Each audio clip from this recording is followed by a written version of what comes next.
Welcome to Second Opinion, the reviews show here on the Nexus. I am your host, Ryan Rampersad, and today I will review the Nvidia SHIELD TV from 2019.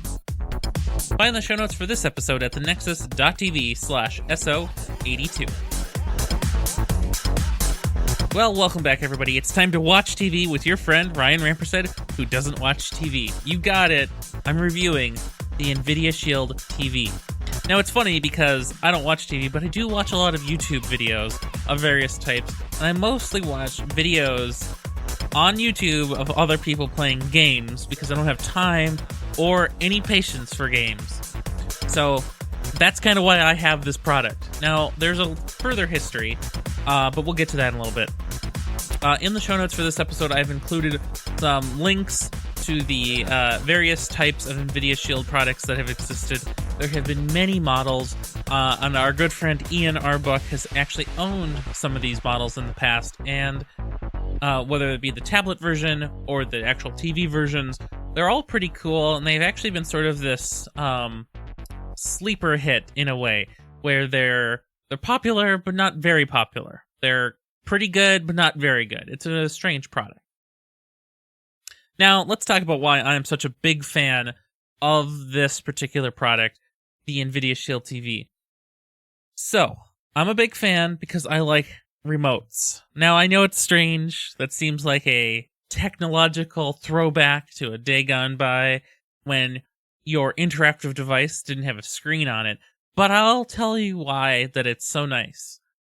I primarily use my TVs for watching YouTube. And I don't mean SHIELD TVs, I mean the TV, the screen that's on the wall.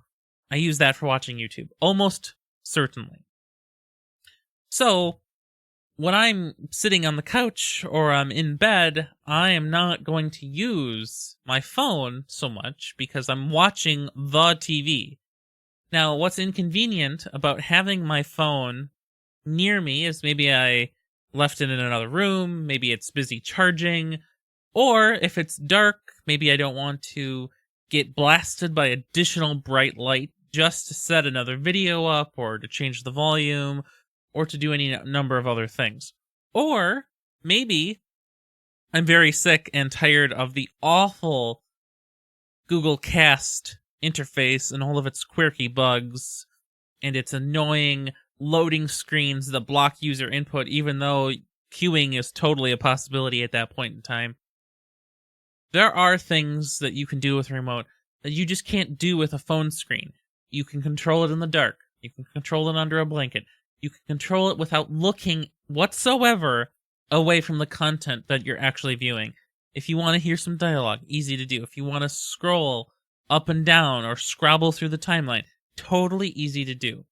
But you can't do that without a remote as easily. So that's why I'm such a big fan. I love the remote experience. It's weird, but that's what I like. But there are some issues with this whole Android TV ecosystem. The SHIELD TV uses Android TV, imagine that. It's not Google TV, that's long gone. Android TV is what it uses. Now, Google barely supports Android TV, at least from the consumer perspective. Now, I don't keep track of what goes on at Google I/O every year with regards to Android TV. I just don't. There are very few apps. There are very poor apps usually, and they are not maintained on the same periodic timescale as other apps. What does that mean? Well, I am sure that the Android app for YouTube on phones gets updated weekly, if not bi-weekly, if not monthly. I'm sure the app updates are very, very frequent. But, on the other hand, the apps for YouTube on the TV, Android TV version, specifically, I am sure those do not get updated as much. I'm sure the updates are 3-to-1. 3 updates for the phone and 1 update for the TV. Now, that's with a name brand first-party app. Now, other apps, for example, to be honest, I don't actually know what other apps are on it. Why would you use other apps? What's the point? The other issue is the Nexus Player was the former product that Google released as a first-party product, and as a first-party product, it was sold, and it was sort of expensive relative to a Chromecast pricing, and nobody understood at the time, well, why would I buy a Chromecast for $35? Or why would I buy a Nexus player for $99? Well, that doesn't seem like a good price. So when it went on fire sale a few years ago, of course I purchased one, and I had been using it ever since. But the problem with the Nexus player, while being effectively reference hardware for OEMs, it was too expensive, but it was also using an Intel Atom chip, which at the time was supposed to be quite an achievement and supposed to pearl the community and ecosystem into not being just ARM-based, but also Intel-based. None of that panned out.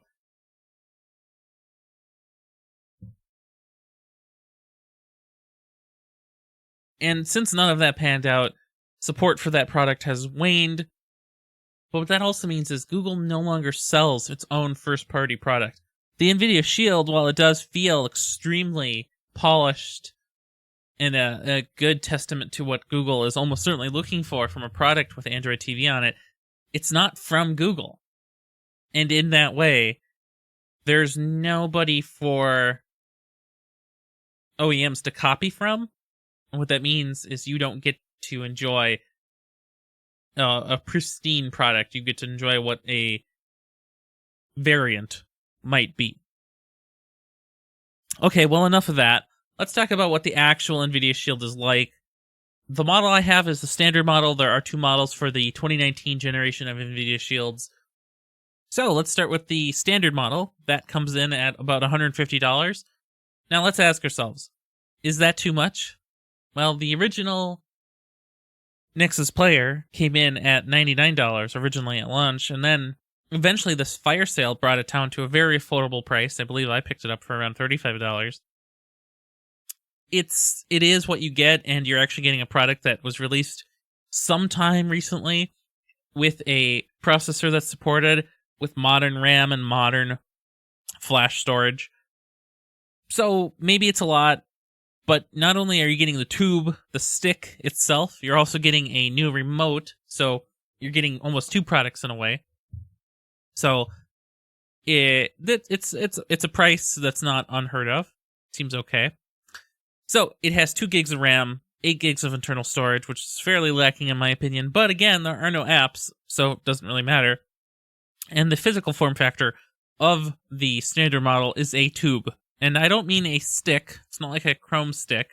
It is more of a tube, where the power cable goes into one end, HDMI cable goes into the other end, and it literally just sits behind your TV as a tube. It cannot hang off your TV because it's too heavy, but it's a tube. Why? Why was this a tube? Why would you design it? Like, why wasn't it just a smaller box? Nope, it's a tube. I don't understand. It's okay though. So the Pro variant is $200, which comes with 3 gigabytes of RAM, 16 gigs of internal storage, and just a ton more ports. It has 2 USB ports. It has an Ethernet port, HDMI port. It has ports. It also has probably some more advanced cooling internally, which may be helpful for some stronger transcoding workloads. So that probably makes some sense in a situation where you're running Plex on top of it. Now, the Pro model was not available when I was buying my standard model because it was basically just sold out everywhere, and I don't think there was much stock available for local businesses named Best Buy to actually have in stores yet. So, this is built on top of the X1 Plus processor, which is a relative to the Nintendo Switch processor that we all know and love. I think maybe it's not a super advanced processor at this point. It's sort of power hungry. It's probably not built on a very recent and smaller architecture as some of their other standard CPU and GPU products, but that's okay because the performance of even the standard model is a magnitude better than the previous generation Nexus player. It is snappy. The reduced load times make a huge amount of difference, and the responsiveness between the device itself and the remote makes a world of difference that you would probably never understand unless you regularly use Chromecast on a bad network, and for whatever reason, buttons never do anything. True story. Now, it's time to talk about remotes, but not the remote you were expecting. We're going to talk about the Nexus Player remote first, because you need to understand where I'm coming from when I talk about the newer, better-ish Shield TV remote. So, Nexus Player remote. Short and skinny, very easy to operate all of the buttons with your thumb. Top LED light on click. Very simple to see that your input worked, in theory. Top button for voice input. This remote had a bad microphone, though, at the time, so it kind of never mattered that much to me. D-pad with center enter button, standard on a remote these days so that you can scroll around on the screen. Below that D-pad, there was back button on the left and a pause play button on the right. And then below that, there was a single simple home button. The beauty of this remote was that you could remember the 6 buttons on its face very easily in the dark, under a blanket, no matter when. If you couldn't see the remote, you could remember roughly where those buttons were, because button properties and functions were set together on a row, and buttons that were sort of important on their own, like the voice button or the home button, were set apart by being centered. So, a great remote on its own. Now, let's talk about the remote that is a triangular prism. The Shield TV 2019 remote is a rectangular prism. It's the strangest remote design I've ever seen. It's certainly iconic. It's certainly brand setting. It's different. I mean, it's not something you would have expected. So, it will always tip over on its side, and it is somewhat noticeably heavier than the Shield, than the Nexus remote. Not a big deal, but noticeable.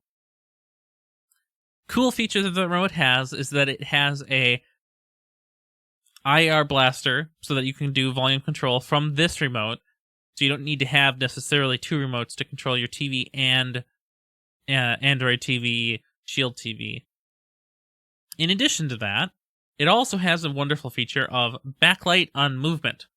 So all the buttons have a backlight attached to them, except the D-pad, which is fine. And anytime you touch the remote in any meaningful way, the lights will come on for a second or 5 seconds, depending it's your configuration. And that's a wonderful feature. It's surely battery draining, but I guess it's worth it. And I guess you would also ask, why isn't this remote rechargeable with a Type-C cable? Because, that's the future. Why are we living in the past?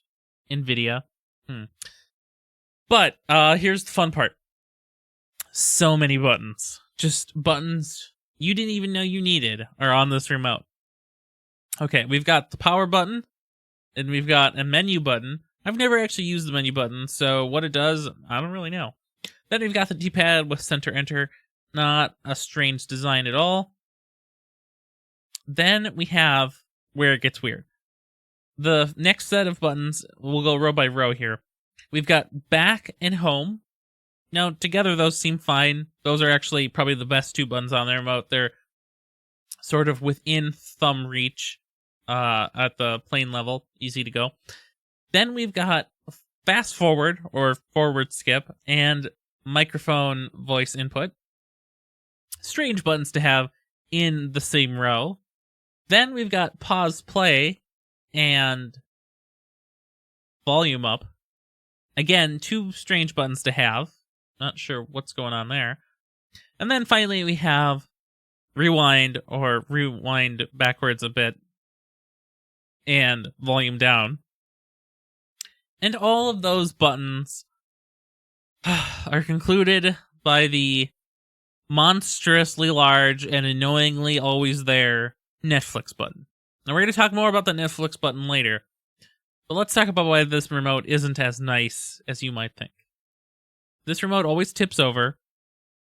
It's hard to remember where all of these buttons are, because in the dark, there are 8 buttons that do something, not including the omnipresent Netflix button, and the D-pad, and the 2 buttons on top, which represent power and menu.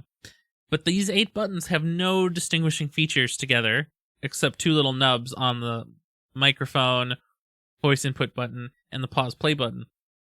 But those nubs feel the same, and you can't tell necessarily where you are, but also visually and physically, there are functions that are not related but are next to each other. Why is pause play related to volume up? They're in the same row. They should do something either similar or nearly similar. Why? Well, nobody will know. The remote clearly has more space available, so they could have changed how that worked. The volume buttons could have been rockers on the side. We could flatten this to not be a prism anymore.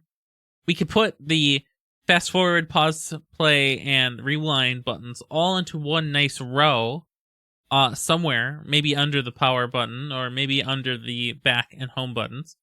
There are so many different options you could do to the remote to make it better. But the single most important thing that must be done to this remote to make it better is to destroy the Netflix button.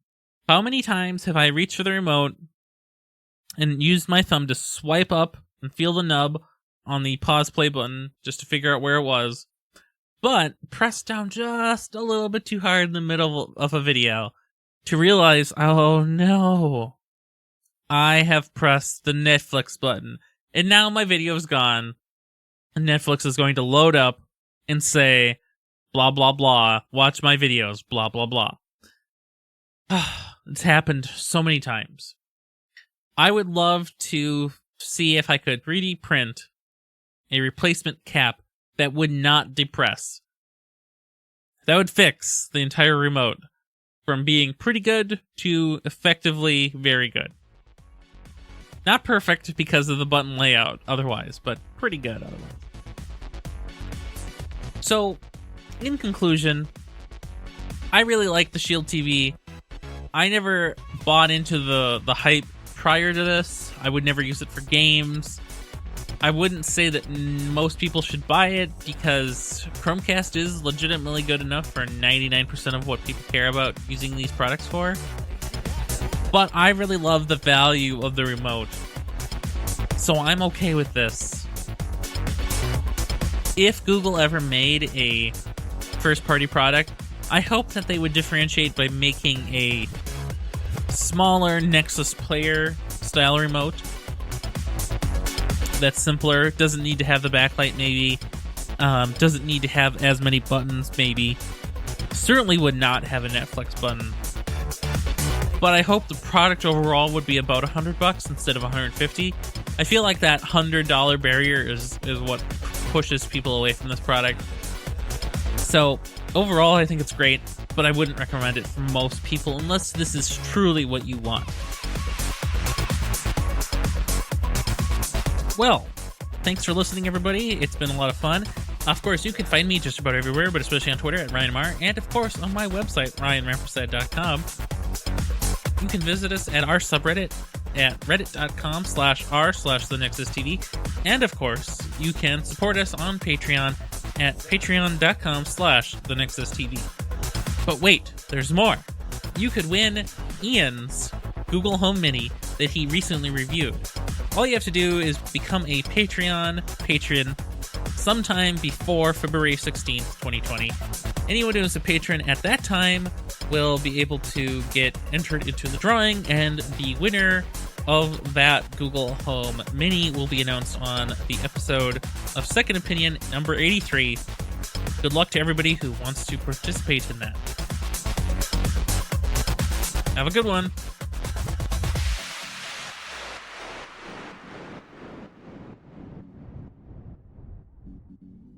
The Nexus TV. podcasts from the Technological Convergence.